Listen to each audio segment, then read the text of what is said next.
So next topic is non-ohmic devices or the limitations of Ohm's law.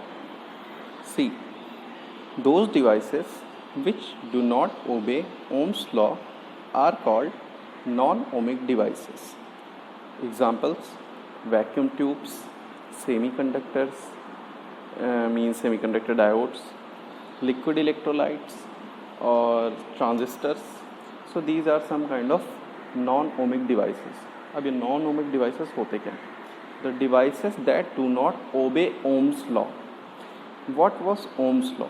Ohm's law says when we apply some potential, then varying the potential, current also changes with linear relation. Means V by I is always a constant. That constant is what? The resistance of that conductor. So it means actual Ohm's law statement is R is constant, but here in non-ohmic devices R is not constant. ठीक है? So this relation V by I equals to R, ये तो valid रहती है. It is always valid whether it is ohmic or non-ohmic devices. But here, since we are talking about the validity of Ohm's law, so for non-ohmic devices this Ohm's law is not valid. It means R is constant for ohmic devices or the conductors that obey Ohm's law, but R is not constant for non-ohmic devices. So it says, as Ohm's law says V and I is always linear, so in this non-ohmic conductors or non-ohmic devices, V by I relation, V and I relation is non-linear. Alright, and second statement is relation between V and I depends on the sign of V. What does it mean? It says when we change the polarity or the reverse the value of potential, if I say I am applying minus 5 volt instead of 5 volt, then the current value will change. ऐसा नहीं है कि current will only change its direction, it will also change the value of current. So it is saying that relation V and I depends on the sign of V. So these are two important ohmic the limitations of Ohm's law. ठीक है, तो limitations law हर जगह valid नहीं करता है. जो आजकल devices आते हैं, सेमीकंडक्टर डायोड्स हैं या फिर इस तरह के और भी डिवाइसेस, ट्रांजिस्टर हो गया, फेट्स हो गए, तो ये सारे नॉन लीनियर और नॉन ओमिक डिवाइसेस होते हैं. ठीक है, अब ये नॉन लीनियर के कुछ कर्व, एक एग्जांपल आप समझ लीजिए. We will study it further in our next chapters, further chapters like electronics. As in semiconductor diodes, we study that when we change the potential, ये पोटेंशियल और करंट के बीच graph होता है एक सेमीकंडक्टर डिवाइस में. तो जब हम V पॉजिटिव रखते हैं यानी पॉजिटिव पोटेंशियल अप्लाई करते हैं तो करंट के लिए इस तरह का रिलेशन मिलता है. क्या ये लीनियर है? नहीं, ये नॉन लीनियर है. तो ये तो V पॉजिटिव का केस है, यानी ये एक नॉन लीनियर पहला स्टेटमेंट हमारा ट्रू है. किसके लिए ये हम बना रहे हैं? सेमीकंडक्टर डायोड के लिए. क्या है ये? For silicon diode. Semiconductor diode का ये एक एग्जांपल है सिलिकॉन डायोड, सिलिकॉन मटेरियल का. तो यहाँ पे V और I पॉजिटिव अगर V रखते हैं तो भी ये नॉन लीनियर है, और जब निगेटिव रखते हैं तो हम ये पाते हैं कि ये इसी तरह की मिरर इमेज बनने की जगह क्या होता है, एक इस तरह का कर्व बनता है कि बहुत बड़ी वोल्टेज वैल्यू तक यानी निगेटिव वोल्टेज तक ये इसमें करंट ज़ीरो है, उसके बाद तेज़ी से इंक्रीज़ करती. तो ये जो वेरिएशन है ये एक नॉन लीनियर वेरिएशन है. ये एक सेमीकंडक्टर डायोड का वेरिएशन है. Semiconductor, alright, semiconductor diode. ठीक है, सेमीकंडक्टर डायोड इसको लिख लें तो ज़्यादा बेटर होगा.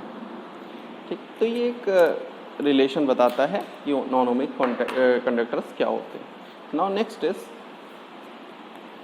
ये जो हमने अभी पढ़ा ये रेजिस्टेंस वैल्यूज़ हैं पर्टिकुलर टेम्परेचर्स पे मैं बात करता था. अगर मैं ये कहूँ कि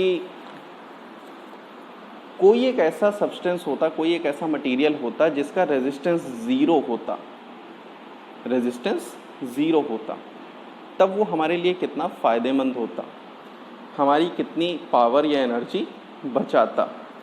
तो ऐसे ही मटेरियल्स हैं सुपर कंडक्टर्स, और इस प्रॉपर्टी को कहते हैं सुपर कंडक्टिविटी। तो super conductivity is the property by virtue of which a metal, alloy और ऑक्साइड, यहाँ कॉमा होना चाहिए, मेटल, एलॉय और oxide etcetera show zero resistance at a very low temperature.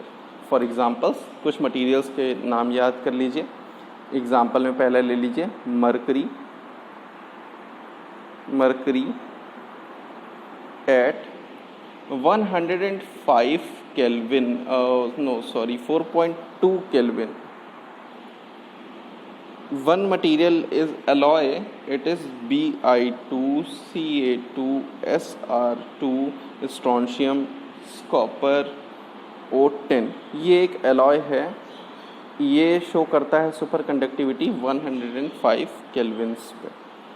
ठीक है, इसी तरह कुछ एक दो मटेरियल और भी होते हैं, जैसे एक मटेरियल है हीलियम, लिक्विड हीलियम भी लोअर टेम्परेचर, देखिए केल्विन्स में टेम्परेचर है, केल्विन्स में टेम्परेचर है, हम इसे क्या करेंगे -273 करेंगे और ये माइनस में चला जाएगा टेम्परेचर, तब ये डिग्री सेंटीग्रेड में चेंज होगा। तो ऐसे मटेरियल्स जो बहुत लो टेम्परेचर पे इफेक्टिवली ज़ीरो रेजिस्टेंस शो करते हैं उनको कहते हैं सुपर कंडक्टर्स। ठीक है, तो सुपर कंडक्टर्स के और भी देखिए, आज का जो नया रिसर्च फील्ड है in superconductivity, it researches about the high temperature superconducting materials, means कितना कम से कम टेम्परेचर गिराए बिना हम क्या करें, सुपर कंडक्टर बना लें। तो इसलिए अलग अलग तरह के अलॉयज़ बनाए जा रहे हैं और अलग अलग तरह से उनका एप्लीकेशन होता है। तो यहाँ पे अब एक और डेफिनेशन है, दैट इज़ क्रिटिकल टेम्परेचर।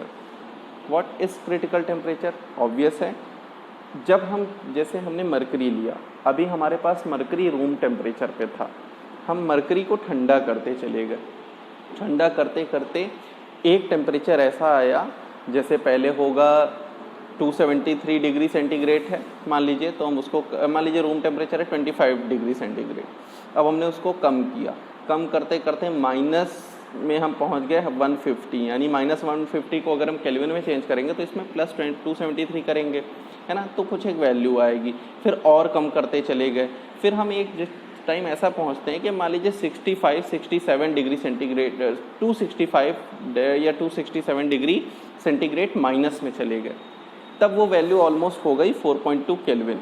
ठीक है, तो 4.2 केल्विन पे हम ये केल्विन में नाप रहे हैं, उस पर्टिकुलर टेम्परेचर पे मरकरी क्या बन गया, सुपर कंडक्टर बन गया, मतलब उसके अंदर से रेजिस्टेंस वाली प्रॉपर्टी गायब हो गई। Then that temperature 4.2 kelvin will be said to be critical or transition temperature. So the definition is the temperature at which the resistance of a material completely disappears, that is it becomes zero, is known as critical temperature or transition temperature for that material. ठीक है, तो इस तरह अलग अलग materials के अलग अलग टेम्परेचर होते हैं। देखिए अगर हम इसका ग्राफ प्लॉट करें, then we will get for mercury graph, मैं मरकरी का ही ग्राफ बना रहा हूँ, टेम्परेचर केल्विन में, इधर क्या है, रेजिस्टेंस की वैल्यू आर ओम्स में। ठीक है, तो अब इसमें हमें मरकरी के लिए बनाना है, तो इनिशियली मरकरी क्या है, जो लोअर टेम्परेचर जब हम करते जाते हैं तो लीनियर रेजिस्टेंस नहीं शो करता, यानी ओमिक प्रॉपर्टी नहीं शो करता, शुरुआत में घटता है, लेकिन जैसे ही हम उस टेम्परेचर को घटा के 4.2 केल्विन करते हैं, देखिए यहाँ पे क्या है, टेम्परेचर घट रहा है, कंडक्टर है एक मरकरी। ठीक है, तो मरकरी जैसे जैसे टेम्परेचर घटाएंगे उसका रेजिस्टेंस भी घटता चला जाएगा, लेकिन एक 4.2 केल्विन टेम्परेचर पे उसका रेजिस्टेंस तेजी से करके कितना हो जाएगा, ज़ीरो हो जाएगा। ठीक है ना, ज़ीरो हो जाएगा, यानी मरकरी का 4.2 केल्विन टेम्परेचर पे रेजिस्टेंस क्या हो गया, ज़ीरो हो गया। तो 4.2 केल्विन टेम्परेचर जो आया, ये मरकरी का क्रिटिकल टेम्परेचर आया। ठीक है, ये तो मरकरी के क्रिटिकल टेम्परेचर की बात हो गई, इसी तरह ये क्रिटिकल टेम्परेचर लिखा हुआ है आपके इस एलॉय का, ठीक है। अब देखिए कॉजेज़ या कारण क्या हो सकते हैं। तो कारण बड़ा सीधा सा है, कंडक्शन होता या रेजिस्टेंस होता किसके कारण है, रेजिस्टेंस किसके कारण होता है, just because free electrons are colliding, that is why they are facing resistance. अगर फ्री इलेक्ट्रॉन्स किसी तरह से ऐसे मूव करें कि उनमें कोलिजन ना हो, then that will give us the zero resistance. So when we cool the material, free electrons no longer independent but become mutually dependent and coherent. Means एक साथ एक इलेक्ट्रॉन क्लाउड की तरह बिहेव करते हैं और वो एक साथ ऐसा चलते हैं कि आयनिक वाइब्रेशंस जो होती हैं वो उनको डिफ्लेक्ट नहीं कर पाती हैं। It means ionic vibration becomes unable to deflect coherent electron cloud, यानी इलेक्ट्रॉन्स क्लाउड की तरह बन जाते हैं, यानी इलेक्ट्रॉन्स एक जगह इकट्ठा होकर कोहेरेंट हो जाते हैं, एक साथ हो जाते हैं और आयनिक वाइब्रेशंस उनको डिफ्लेक्ट नहीं कर पाती हैं। That is why they are not getting the resistance. Alright, now what are the applications? So applications is very clear, these are used for making electromagnets. क्यों? क्योंकि इलेक्ट्रोमैग्नेट में जितना ज़्यादा अच्छी करंट रहेगी उतना ज़्यादा हमारा जो मैग्नेट रहेगा वो स्ट्रांग रहेगा। इसी तरह हाई एनर्जी फिजिक्स में, मटेरियल साइंस रिसर्च में और वेरी हाई स्पीड कंप्यूटर्स में and transmission of electric power, ठीक है। तो ये कुछ दिशाएं हैं जहाँ पे इसका इस्तेमाल होता है। Now next is Meissner effect. Meissner effect is very interesting. जब एक मटेरियल है उसको, मान लीजिए मैंने एक कंडक्टर लिया, कंडक्टर मटेरियल, और उसको उठा के नॉर्मल टेम्परेचर पे, रूम टेम्परेचर पे किसी मैग्नेटिक फील्ड में रख दिया, तो मैग्नेटिक फील्ड लाइंस उसके अंदर से होकर ऐसे पार कर जाएंगी, जैसे मैंने बनाया उसके अंदर से होकर क्रॉस कर रही हैं। ये क्या है? टेम्परेचर कोई रूम टेम्परेचर है या फिर कह दें कि एक मिनिमम टेम्परेचर है, but it is greater than critical temperature of ये मटीरियल। TC क्या है? Critical temperature of material. अब अगर हमने क्या किया कि इसी जो हमने कंडक्टर लिया था उसको हमने उठाया और यहाँ पे ऐसे रखा कि इसका टेम्परेचर पहले मैंने कूल कर दिया, इतना कर दिया कि टेम्परेचर इज़ स्मॉलर देन, इसका खुद का टेम्परेचर T जो है वो इसी के जो मान लीजिए किसी मटेरियल मरकरी से मिलके बना है, तो हमने इसको इतना ठंडा कर दिया कि 4.2 केल्विन से छोटा हो गया। यानी इसके क्रिटिकल टेम्परेचर जितने पे ये सुपर कंडक्टर बन जाता है उससे भी कम टेम्परेचर कर दिया, तो ये क्या हो जाता है? फील्ड लाइंस इसके अंदर से पास करना बंद कर देती हैं और फील्ड लाइंस जो यहाँ वाली भी हैं वो ऐसे मुड़ के निकल जाती हैं और जो इधर वाली हैं वो इससे दूर हो जाती हैं। इसके अंदर का कारण ऑब्वियस समझ सकते हैं कि उसके अंदर भी के जो आयंस हैं वो मैग्नेटिज्म इसके अपोजिट में शो करने लगते हैं, तो अंदर मैग्नेटिज्म इसके जीरो होता है और एक अपोज मिलता है बाहर के फील्ड लाइंस को। तो स्टेटमेंट क्या है? It states that at or below the transition temperature there is no magnetic field or magnetic flux density inside the superconductors when the specimen is placed inside a uniform magnetic field. So this is the Meissner effect। यानी जब हम एक super conductor को किसी material में रखते हैं, ये किसी मैग्नेटिक फील्ड में रखते हैं, तो सुपर कंडक्टर जो मटेरियल होता है उसके अंदर फील्ड लाइंस नहीं होती हैं। यही सिंपल है, यानी क्रिटिकल टेम्परेचर के ऊपर इसके अंदर से फील्ड लाइन, क्रिटिकल टेम्परेचर के नीचे किया तो फील्ड लाइंस अंदर की जगह बाहर से होकर पास करेंगे। Alright, thank you।